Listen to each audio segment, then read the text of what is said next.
It is recording. It is. It is. We're live. Yes. Okay, welcome everybody to our maths lesson.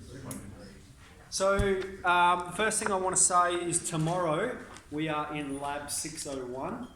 The reason for this is we're going to be building something that we're going to use for our assignment. Now, this exercise, pretty easy exercise, we should choose this exercise. And then I've got a worksheet for you to do in preparation for tomorrow. So if you do finish 3.3 today, let me know and I can give you this worksheet so you can get started to prepare for tomorrow. Today we're talking about volume. So previously we've been talking about area, how many square units fit in a shape. Now we're talking about volume. That means how many of these cubes are going to fit inside that shape. Okay? And for these uniform shapes, they've got uniform cross-sectional area throughout. It's cross-sectional area times the depth, okay? So what I mean by cross-sectional area is I mean the area that's the same throughout the whole shape. So if we take this prism here, we've got this square at the front, and that square goes the whole way through the shape. All right, same here with this triangular prism. That triangle goes the whole way through the shape. It's a triangular based prism. So what we have to do is work out the cross-sectional area and multiply it by the depth. Okay, you might look at this one and go, easy, 3 times 3 times 5. You'd be correct, but I want you to start thinking of it in terms of, it's just cross-sectional area times by how far back the shape goes. So in this case, our volume is the cross-sectional area, which is 3 times 3, and then times by the depth. It goes back 5 centimetres. So we're going to have 9 5s, 45 centimetres cubed. Okay, this is what we call a cubed centimetre, and so it means 45 of these cubes could fit inside this shape. Okay, same with the triangle. All right, we've got the area at the front and then times the depth. So we're going to have 0.5 times the base, which is 7, and then times the height, which is 4. That's going to give us the area of the shape at the front, and then we're going to multiply that by 14. Okay.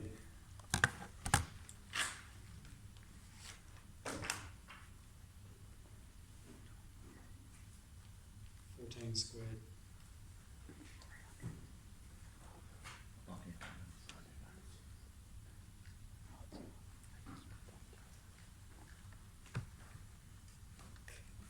And here our unit, millimetres, 196 millimetres cubed. Okay, same with the cylinder. We've got that circle, and that circle maintains itself through the whole shape. So we're going to have pi, volume equals pi times the radius squared, so pi times 9 squared. That's going to be the cross-sectional area, and then we're going to multiply that by 15.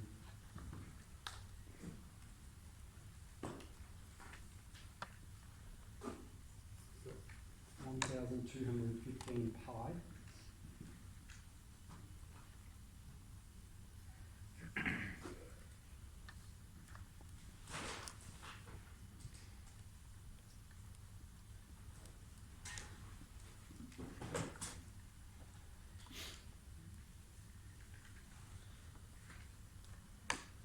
See me rounding there to 3 significant figures. Okay, and then with D, we've just got a bit of a combo, all right, where we're just going to work out the surface area at the front of the shape and then multiply that by the depth. And I need to put the depth on there for you guys. Let's make it 10. All right, but basically we've got this triangle, we'll call that A. We've got this square B and this semicircle C. So we're going to work out them, add them all together and multiply that by the depth of the shape. So this triangle is 0.5 times the base. The base is 12. All right, all of those are 12 centimetres. So 0.5 times 12, and then the height is 4. So we've got 24. For B, we've got a square, which is 12 by 12. And for C, we've got a semicircle. So that means half of a circle. And I have seen some people, rather than multiplying it, they're dividing it. That's fine, dividing it by 2. So I just go, oh, half, so we've got 0.5 times the area of a circle is pi times the radius squared. The diameter is 12, which means our radius is 6. So pi times 6 squared.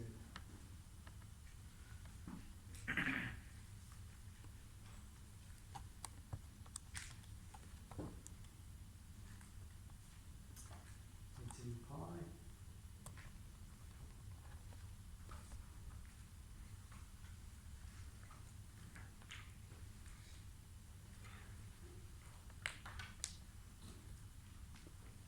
Okay, so therefore the cross-sectional area is, and we'll add all these together.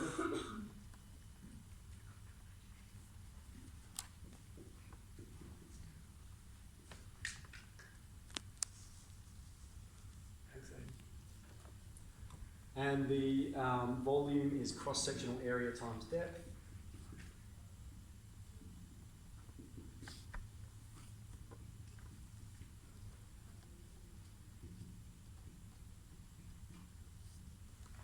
And our unit is centimeters.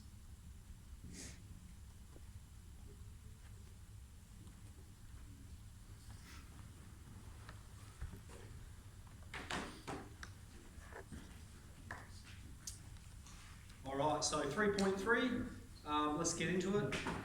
I'll come around and see everybody, see how you're going.